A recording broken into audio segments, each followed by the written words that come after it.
Hi everyone, in this video I want to talk about how to work smarter. But how do you do this in an effective way? Here I'm going to share 10 practical tips how you can improve your working smart methods. Let's start with the first one. And you have heard the saying, work smart, not hard. And why is this saying important? Because working smart saves energy. Working hard consumes energy. So you need to be aware that when you work smarter, you are saving energy and you are increasing your productivity. Also, you will feel more valuable because you have put your value in place and you have put your work which has produced value for you, and that makes you feel better. Also, when you work harder, it requires creativity, and then also improves your self-confidence and it gives you motivation to continue further. That's why working smarter is very important. Make a weekly plan. This is very important. When you make a weekly plan, you need to consider what are your bigger plans. What are your goals in life, goals for this year, goals for this month, and what are you trying to achieve? And then make a detailed list of what you need to do, what you need to accomplish, what tasks you need to complete in order to achieve your goal. Then you need to set priorities. Which tasks come first and which ones you'll be working when. And then design those action steps into your weekly schedule. Once you make the schedule, try to stick to it, because it's very important that your weekly plan becomes your real plan. Not only a plan, becomes your real work. And at the end of the week, you'll be able to see how you have accomplished your goals for the week. And also, you'll be able to think about the following week, what you can do the following week in order to continue and make further progress. You know the old saying, if you make 1% progress every week, in 1 year, you'll have 52% progress. If you add compounded interest in progress to that, it will be even more. You cannot lose the momentum. And weekly plan will ensure that you're producing every week more and more, and every week you become better and you become more productive. Next thing that I want to talk about is the fact that in order to work smarter, you cannot multitask. Multitasking is a myth. Multitasking makes you less productive. Why does this happen? Because multitasking slows you down in a way. And multitasking really damages your brain in a way, because your brain can only focus at one thing at a time. So your brain lacks the capacity to do several things successfully at the same time. And this is very important because it was proven also scientifically. In Stanford, researchers compared groups based on their tendency to multitask and their belief that it helps performance. And what did they find out? They found that having multitaskers, those who multitask a lot, feel that it boosts their performance. They were actually wrong. In reality, what happened, multitasking was not so good in improving their performance. The opposite happened, because multitasking created trouble for their brain. Trouble in organizing their thoughts and filtering out irrelevant information. So in a way, it made them slower from switching from one task to another, because it requires the brain several seconds or even minutes to switch from task A to task B. Imagine a situation. You are working on your computer trying to return an email from your boss. A colleague just walks in and wants you to pick up a phone call right now. And at the same time, you have another colleague waiting for you outside in a restaurant because you have a lunch working meeting. So now, what do? You tell your colleague in the lunch working meeting to wait. You pick up the call, which takes 10 minutes. You return to the email, which you must reply, and only then you go to the lunch. You're trying to do 3 things at the same time. And by doing them, by switching back and forth from one to the other, it's going to take you more time. So in a way, it might have been more productive to save the email for later, unless it's a super urgent email. You don't have to reply immediately. Too many times we think we have to reply immediately. No, not necessarily. You can reply 2 hours later. It's okay. It's an email. Email usually should be answered within 24 hours anyway. unless it's something super, super, super urgent, where people will notify you that it's urgent in the email. They will say high importance. But if it didn't, there's no need to have this tendency to reply immediately. Also, the phone call, you could easily say, can I call you back? Because I'm busy. And you go to the lunch, finish the lunch, come back, start with a phone call, and then the email. This way, you would spend less time on each task, but you would do them successfully because you would focus fully on each task.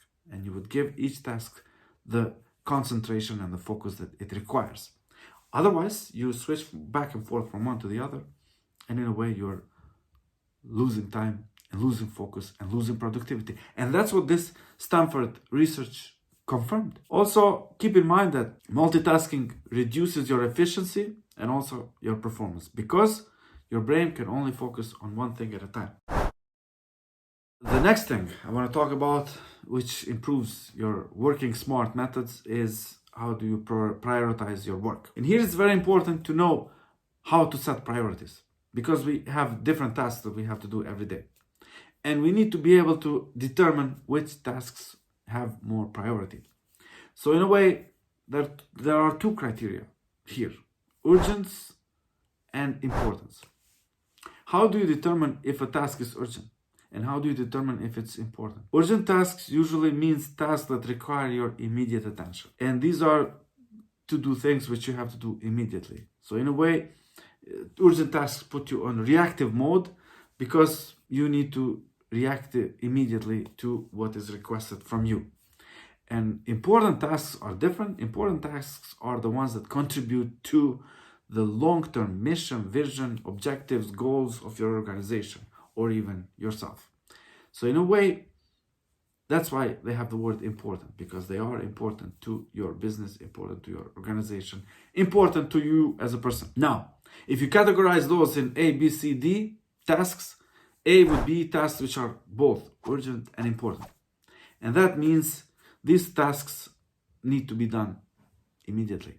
And they are the most important tasks, most urgent tasks that you have to do. And they are the ones where you should spend most of your time. But B is the tasks which are important but not urgent. In fact, these are the ones where you should spend most of your time, because most important tasks which are not urgent are the ones that have importance in reaching our goals and objectives, but they don't have a deadline approaching today. So in a way, you are spending more time, you're planning your time accordingly, setting hours when you're going to work on these tasks, but you're not letting these tasks become urgent. The moment you let them become urgent, then you will have less time to work on them, and you cannot be as focused, as concentrated, because time is ticking. And you know what happens when you are approaching the deadline. You create stress for yourself, and in a way, you cannot fully concentrate to do the best that you can do. So in a way, tasks B, which are important but not urgent, are the ones where you should try to spend most of your time. And examples here include responding to urgent emails or phone calls or messages from people in your company. But don't forget, you need to find time for things which you don't have a deadline. And I'm talking here about exercising, journaling, studying, family time, things like this, which you do not necessarily have on your deadline list, but things that you have to do, and you have to start doing them immediately in order to achieve your goals and objectives in business, but also in life. Because remember, if you don't do this, the week will be gone, and you find out that at the end of the week, you didn't spend enough time with your kids or family. It's not the way to go.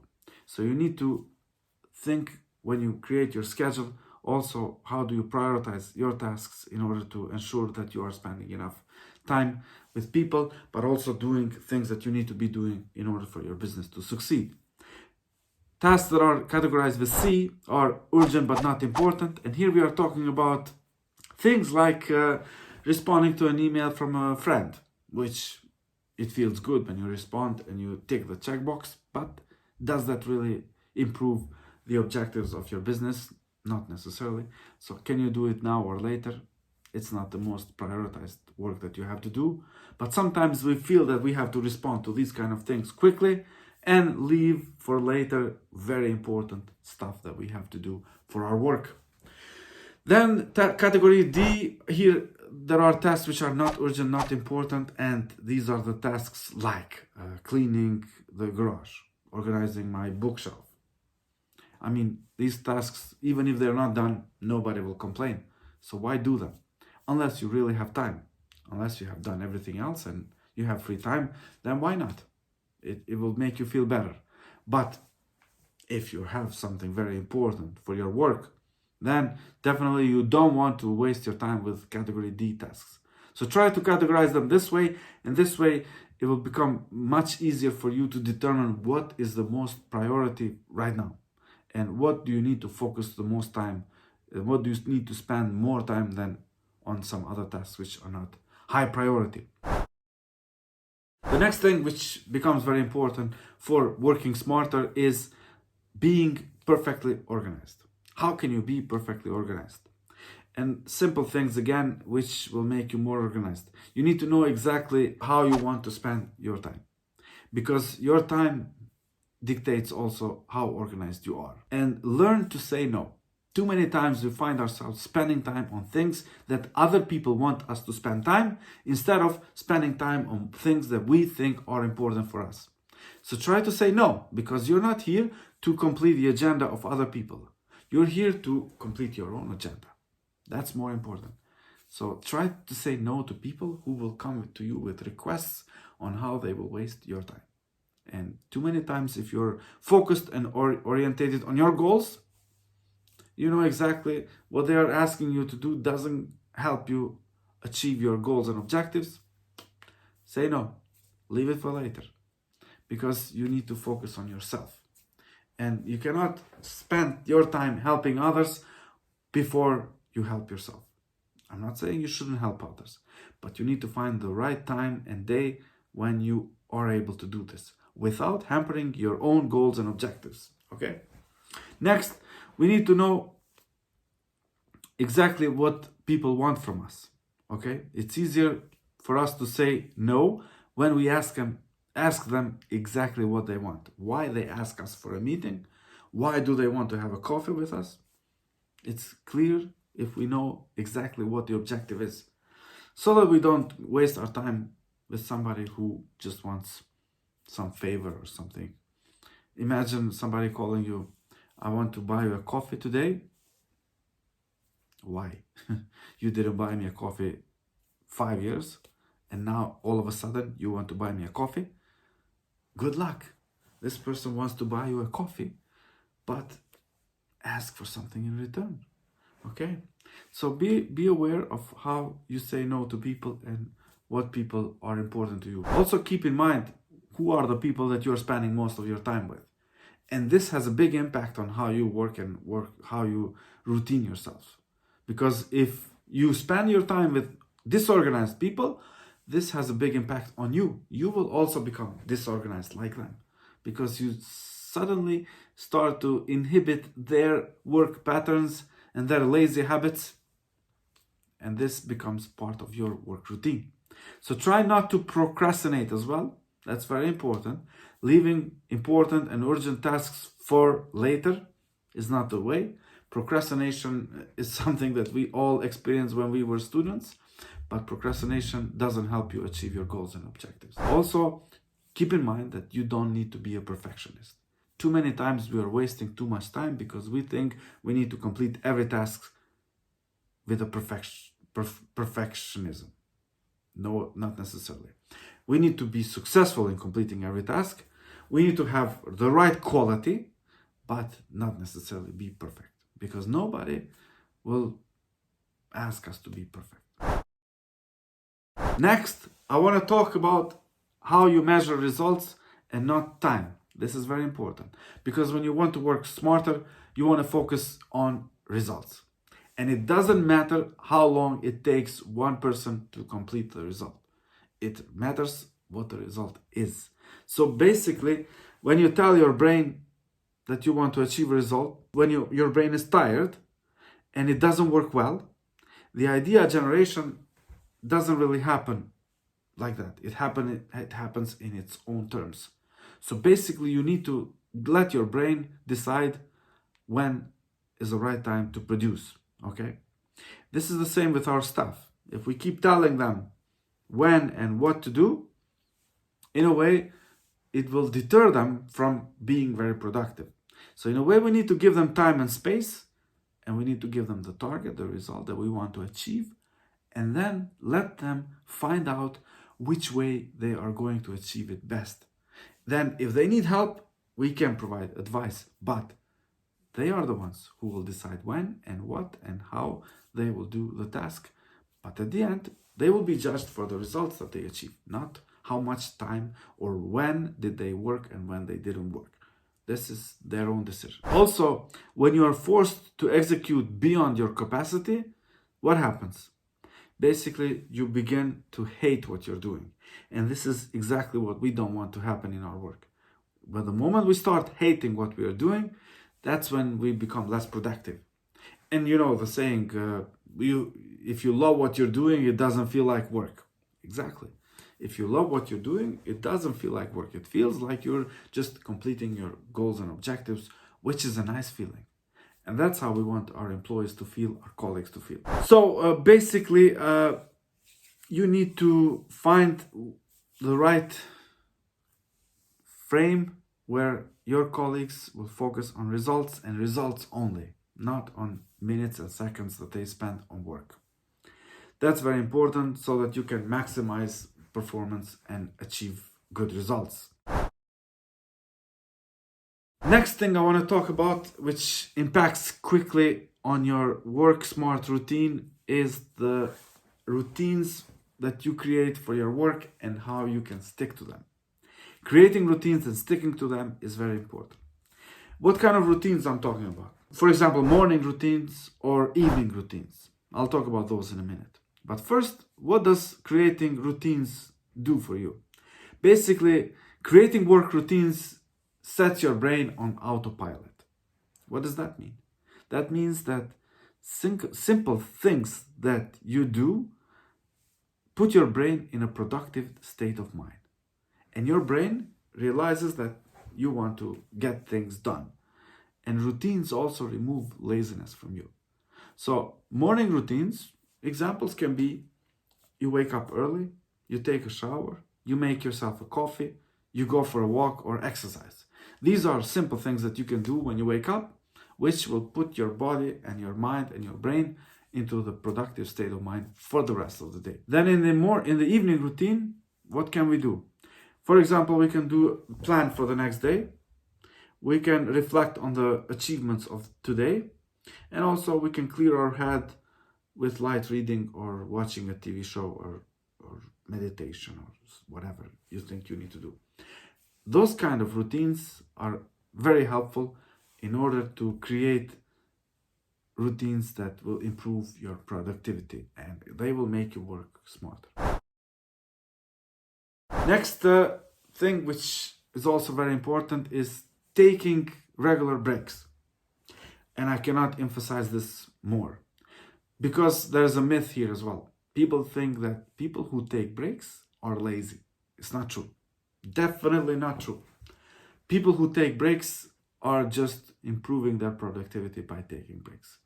And you need to take breaks every 15 minutes on every hour or half an hour every 2 hours. This is what I prefer. Why does taking breaks make you more productive? Because if you work for a long time without breaks, you will realize that you are hurting your productivity. The effort and time that you put, it doesn't justify with the work that you have done. I'm sure you have found yourself in this situation before. And why does this happen? It happens because you did not give your brain enough time to rest and the time that it needs in order to rest. And the brain which is not resting is a brain which doesn't function properly. Okay? So basically, taking breaks will definitely improve your productivity. And if you don't take breaks, your productivity goes downhill very fast. And you will realize it. You will realize it that you can no longer be as productive. When you don't take breaks, the negative effects that you will see are usually decision fatigue. You're not able to make decisions. Lack of focus. You cannot concentrate. And damaged eyes. You can basically not keep your eyes open, or you will even have problems with with your eyes. So you want to get more done, then you need to make sure that you take effective breaks during your work. Also, be aware, don't take too many breaks. If you take too many breaks, that can have also an impact on your focus and concentration, because remember, it takes a long time for the brain to restart a new task. So that's why if you take too long breaks, it will damage your productivity. You need to finish what you have started. This is very important in order to make your work smarter, because smart people finish things before starting new ones. And here the problem is, if you are one of those people who likes to start things but not finish, what happens? Sooner or later they'll have too many started projects and not enough completed projects. Too many started tasks and not enough completed tasks. And this is not the way to go, because that doesn't make you productive. So what do you need to do? You need to decide to finish your tasks. You need to make a plan. You need to start implementing that plan, and also you need to make your own deadlines. Okay, so when you make your deadlines, you need to be aware that it's not only making the deadlines, it's also committing to them. You need to commit to completing the tasks within the deadlines that you have set. That's very important. Also, most people don't finish the task that they started because they find excuses. It's very easy to find excuses. You don't want to fall into that trap.